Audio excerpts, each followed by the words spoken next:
జగన్మోహన్ రెడ్డి అనే ఒక వ్యక్తిని ఆల్రెడీ రాష్ట్ర ప్రజలు మర్చిపోయారు. ఇక మొత్తానికే మర్చిపోతారు అని చెప్పేసి నేను హడావిడిగా మీడియా ముందు షో చేయడానికి మీడియా ముందుకు వచ్చాడు. మీడియా ముందుకు వచ్చి మీకు ఆహారం అందుతుందా అని అడగలేదు, మీకు ఇంకేమైనా కావాలా అని అడగలేదు, మీకు ఏమైనా సదుపాయాలు సహకరించాలా, మేమేమైనా సహాయక చర్యలు చేపట్టాలా, లేకుంటే ప్రభుత్వానికి మేమేమన్నా మా వద్ద సహాయం అందించాలా, ఇటువంటి విషయాలు ఏం చెప్పలేదు జగన్మోహన్ రెడ్డి గారు. అక్కడికి వచ్చి మ్యాన్ మేడ్ ఫ్లడ్స్, ఈ ఫ్లడ్స్ కి కారణం చంద్రబాబు నాయుడే, దీనికి కారణం చంద్రబాబు నాయుడే, అనేక మంది ప్రాణాలు కోల్పోయారు. ఎంతమంది ప్రాణాలు కోల్పోయారండి బలరాం గారు? జగన్మోహన్ రెడ్డి గారిని ఒక లిస్ట్ రాసి ఇవ్వమని, ఎంతమంది ప్రాణాలు కోల్పోయారో, వాళ్ళ పేర్లు ఏంటో, ఎక్కడెక్కడ చనిపోయారు అనేది. జగన్మోహన్ రెడ్డికి శవం కావాలా, రాజకీయం చేయాలంటే ఒక శవం కావాలి. ఎందుకంటే శవాల మీద రాజకీయాన్ని స్థాపించాడు అతను, శవాల మీద పార్టీ పునాది నిలబెట్టాడు అతను. ఈరోజు ఎక్కడ శవం ఉంటే అక్కడ వాలిపోతాడు రాబందు మాదిరి. ఒక పక్క రాష్ట్రంలోని ప్రజలు, ముప్పుకు గురైన ప్రజలు ఇబ్బందులు పడుతుంటే వాళ్ళ ఇబ్బందులు తెలుసుకోవడం చేతగానివాడి జగన్మోహన్ రెడ్డి. నేను ఇంకా వెళ్ళి బుడమేరు కాలువ గురించి మాట్లాడుతున్నాడు. ఇతనికి ఒక కాలువకి గేట్లు ఉంటాయా ఉండవన్న సంగతి కూడా ఈ మనిషికి తెలియదు. ఆడెవడో పనికి మాలోడు ఒక పేపర్ మీద రాసిస్తే ఆ పేపర్ చూసి కూడా తప్పలే చదువుతున్నాడు ఇతను.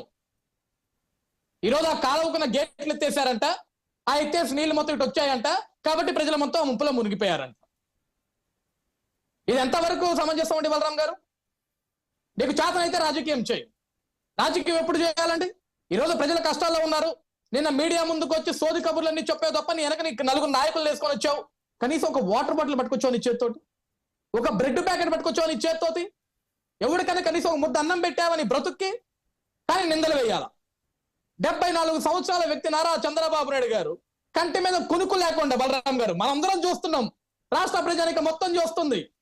ఈ రోజు కనీసం గంట కూడా సరిగా నిద్రపోకుండా మనిషి ఒక పక్క అధికారులతోటి, ఒక పక్క మంత్రులతోటి, ఒక పక్క కేంద్ర ప్రభుత్వంతో అందరితోటి సమీక్షలు చేస్తూ, అదే విధంగా ఎక్కడైతే ముంపు ప్రాంతాలు ఉన్నాయో, ఎక్కడైతే వరద ముంపు ఉందో ఆ ముంపులోకి ఆయన నేరుగా వెళ్ళి నేనున్నాను, మీకు మీరు అధైర్యపడొద్దు, మీకోసం నేనున్నానని చెప్పేసి వాళ్ళకి ధైర్యాన్ని ఇచ్చుకుంటూ తిరుగుతున్నాడు ఆ మనిషి. ఎక్కడ మీడియా షో చేయలేదే, ఎక్కడ రాజకీయ విమర్శలు లేవే. ఈ రోజు రాజకీయ విమర్శ కావాలా? ఇప్పుడా రాజకీయాలు చేయాల్సింది మనం? సిగ్గు శరం ఉండక్కర్లేదండి? కనీసం మానవత్వం ఉందా జగన్మోహన్ రెడ్డికి? ఎక్కడ రాజకీయాలు చేయాలా, ఎక్కడ రాజకీయాలు మాట్లాడాలా? ఈరోజు వాళ్ళ సొంత చెల్లి చెప్తుంది బలరాం గారు, ఈ జగన్మోహన్ రెడ్డి వల్ల ఎటువంటి ఉపయోగం లేదు, చివరికి వరద ప్రాంతాల్లోకి వచ్చి కూడా శవరాజకీయాల కోసం వెతుకుతున్నాడు. అతను ఒక అన్న అని మాట్లాడుతుంది ఆవిడ. ఒక సొంత చెల్లి, ఒక సొంత అన్నని పట్టుకొని ఆ విధంగా మాట్లాడుతుంటే ఇంకెందుకు సారా బ్రతుకు? ఈరోజు ప్రజల కష్టాలు ఉన్నప్పుడు ప్రజల కష్టాలు తెలుసుకోవాలా. ఈరోజు చంద్రబాబు నాయుడు గారు ఏదైతే మాట్లాడారో అదైతే వాస్తవం బలరాం గారు, దీని మీద ఎంక్వైరీ వేయాల్సిందే. ఎందుకంటే చంద్రబాబు నాయుడు గారి డిజాస్టర్ మేనేజ్మెంట్ ఏ విధంగా అధిగమించగలడో మనందరికీ తెలుసు. అది హుదూదప్పుడు చూసాం మనం. ఈరోజు ఏదైతే విజయవాడలో ముంపు ప్రాంతానికి గురయ్యే ప్రాంతాలన్నింటినీ కూడా వెంటనే ఎక్కడికక్కడ ఆయన తక్షణమే చర్యలు తీసుకుంటూ, ఎక్కడ కూడా ప్రాణ నష్టం జరగకుండా ప్రతి ఒక్కరు కూడా అందుబాటులో ఉంటూ ప్రతి ఒక్కరికి సహాయక చర్యలు చేసుకుంటూ ముందుకు వెళ్తున్నారు. ఈ రోజు ఏదైతే ప్రకాశం బ్యారేజ్ కి, ఏదైతే కృష్ణానదిలో పడవలు కొట్టుకొచ్చాయో, బోట్లు కొట్టుకొచ్చాయో, అవి ఎక్కడి నుంచి వచ్చాయో తెలియాలా, ఇప్పుడు ఎందుకు వచ్చాయో తెలియాలా. ఈ రోజు జగన్మోహన్ రెడ్డికి ఆంధ్రప్రదేశ్ రాష్ట్రం అన్నా, ముఖ్యంగా ఈ అమరావతి ప్రాంతం అన్నా, ఈ విజయవాడ ప్రాంతం అన్నా కోపం. ఎట్టి పరిస్థితుల్లో ఈ ప్రాంతం మొత్తాన్ని నాశనం చేయాలి, అవసరమైతే ఇక్కడ ఉన్న ప్రజానికం మొత్తాన్ని కూడా శవాలుగా మార్చాలి, వీళ్ళందరినీ శవాల కుప్పలుగా మార్చాలని కోరిక జగన్మోహన్ రెడ్డి. గతంలో మనం చూసాం కదా, అమరావతి అమరావతి అమరావతి మునిగిపోతుంది మునిగిపోతుంది మునిగిపోతుంది. మునిగిపోయిందా? ఎక్కడైనా మునిగిపోయిన ఆనవాళ్ళు ఉన్నాయా? ఎక్కడో వాళ్ళ ఇంటి పక్కన ఒక మురికి కాలువ వస్తే ఆ కాలువను చూపించి ఇదిగో అమరావతి అంటున్నారు. నిజంగా అమరావతి మునిగిపోతే ఒక్క సాక్షి రిపోర్టర్ వెళ్ళలేకపోయాడు అక్కడికి, ఒక వైసీపీ పార్టీకి సంబంధించిన నాయకుడు వెళ్ళలేకపోయాడు అమరావతి ప్రాంతంలోకి మునిగిపోయిందని చూపించడానికి డేర్ చేయలేకపోయారు. ఎందుకంటే అక్కడ మునగలేదు కాబట్టి. అమరావతి సేఫెస్ట్ సిటీ, సేఫెస్ట్ రాజధాని కాబట్టి, చుక్క నీరు పోలేదు కాబట్టి.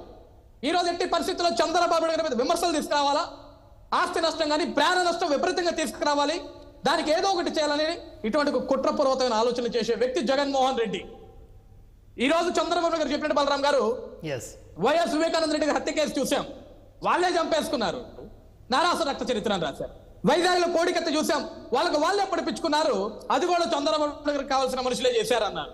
చివరికి మన ఎన్నికల ప్రచారంలో గులకరాయితో నెత్తి మీద ఆయనే కొట్టించుకున్నాడు, ఇది కూడా చంద్రబాబు గారు చేశారు అన్నారు. ఏ ఒక్కటనైనా బతుకు చెప్పిన దాంట్లో నిజం ఉందా బలరాం గారు? ఒక్కటంటే ఒక్క నిజం మాట్లాడాడు ఈ రోజు వరకు? ఈరోజు ప్రజలు ఇతని చేతగానితనాన్ని చూసి ఇతని సైకోపాలను తట్టుకోలేక ఇంకా చచ్చి చెడి ఒక 11 స్థానాలు ఇచ్చి ప్రతిపక్ష స్థానం కూడా లేకుండా ఒక మూలను కూర్చోబెడితే కనీసం ఇప్పటికైనా సరే బుద్ధి జ్ఞానం మార్చుకోవే జగన్మోహన్ రెడ్డి అంటే వరద ప్రాంతాల్లోకి వచ్చి ప్రజలకి కనీసం సహాయక చర్యలలో పాల్గొనక కనీసం వాళ్ళ కార్యకర్తలకు కానీ వాళ్ళ నాయకులకు కానీ కనీసం సహాయం చేయండి రా బాబు.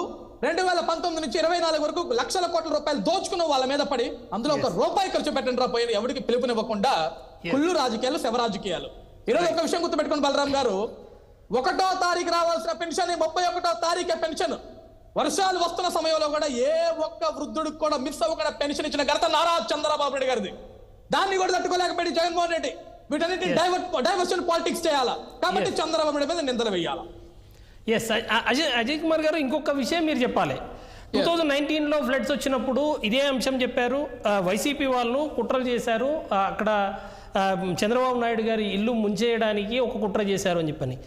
అప్పుడు వాళ్ళే కుట్ర చేసి మళ్ళీ ఇప్పుడు కూడా వాళ్ళే కుట్ర చేశారు అని చెప్పని అనే ఆర్గ్యుమెంట్ నిజంగా అంటే ఆమోదయోగ్యంగా ఉందా ఆర్గ్యుమెంట్? బలరాం గారు ఒక విషయం గుర్తుపెట్టుకోండి, జగన్మోహన్ రెడ్డి గారు ముఖ్యమంత్రి అవ్వకముందు తాడేపల్లిలో కొంప కొట్టుకొని నేను ఇక్కడే ఇల్లు నివాసం చేసుకుంటున్నాను, ఇదే అమరావతిగా ఉంచుతానని చెప్పాడు. అవునా కదా? చెప్పాడు ఆ రోజు. కానీ ఎప్పుడైతే ముఖ్యమంత్రిగా ప్రమాణ స్వీకారం చేశాడో అమరావతి అనేది సేఫెస్ట్ రీజియన్ కాదు, సేఫెస్ట్ ప్లేస్ కాదు, ఇది రాజధానికి పనికిరాదు, ఇది ముంపు ప్రాంతం అని చెప్పాడు. కానీ అక్కడ మునిగిపోయేదానికి ఎక్కడ ఆస్కారం లేదు. ఆ రోజు వరదలు వచ్చిన సమయంలో ఏదో ఒకటి చేసి చంద్రబాబు నాయుడు కరకట్టని కానీ ఆ పక్కనున్న అమరావతిని నేను ముంచాలని చెప్పేసి ఆ రోజు కూడా ఒక కుట్రపూర్వమైన రాజకీయం చేశాడు జగన్మోహన్ రెడ్డి. ఆ రోజు కూడా ఎందుకంటే అమరావతిని ముంచేస్తే అక్కడున్న ప్రాంతాలని ముంచేస్తే చివరికి చంద్రబాబు నాయుడు గారు ఏదైతే కరకట్ట మీద నివాసం ఉంటున్నారో కరకట్టనే ముంచేస్తే ఇదిగో చంద్రబాబు ఉంటున్న ఇల్లే మునిగిపోయింది, అమరావతి ఎలా సేఫెస్ట్ రా బాబు అని ప్రజలకు చెప్పటానికి ఆయన తాపత్రయపడ్డాడు. కానీ పైనున్న అమ్మవారు కిందున్న కృష్ణమ్మ ఇద్దరు కూడా కనుకరించి జగన్మోహన్ రెడ్డి చేస్తున్న అరాచకాలను ఎప్పటికప్పుడు వాళ్ళు అడ్డుకుంటున్నారు. జగన్మోహన్ రెడ్డి ఎంత కుట్ర పన్నాలని చూసినా సరే అవి జరగట్లేదు. నిన్న జరిగింది కూడా అదే కదా బలరాం గారు. చంద్రబాబు నాయుడు ఏది కూడా వేగ్గా మాట్లాడరండి. ఒక్కసారైనా సెన్స్ చేస్తే అది 100% ఫ్యాక్ట్ అయి ఉంటుంది. ఈ ముంపు తగ్గిన తర్వాత, ఈ వరదలు తగ్గిన తర్వాత, ప్రజలందరినీ సురక్షితంగా కాపాడుకున్న తర్వాత డెఫినెట్ గా దీని మీద ఎంక్వైరీ వేయబోతున్నాడు నారా చంద్రబాబు నాయుడు గారు. దీని వెనక ఎవడున్నా సరే వాడికి తొక్కి నారా తీస్తాడు. ఆ విషయాన్ని గుర్తుపెట్టుకోండి. ఓకే, మనకు లక్ష్మణ్ గారు జాయిన్ అయ్యారు. లక్ష్మణ్ గారు, ఏంటి 2019లో అనుభవంతో ఇప్పుడు కూడా మళ్ళీ ఏమైనా చేశారు అనే ఒక అనుమానం వ్యక్తం అవుతున్న పరిస్థితి. గారు మీకు ప్యానల్ సభ్యులకి 60 వీక్స్ హృదయపూర్వక కొంచెం నేను బయట ఉన్నాను, గట్టిగా మాట్లాడకపోవచ్చు. వాయిస్ వినబడుతుందని క్లియర్గా ఉంది. బలరాం గారు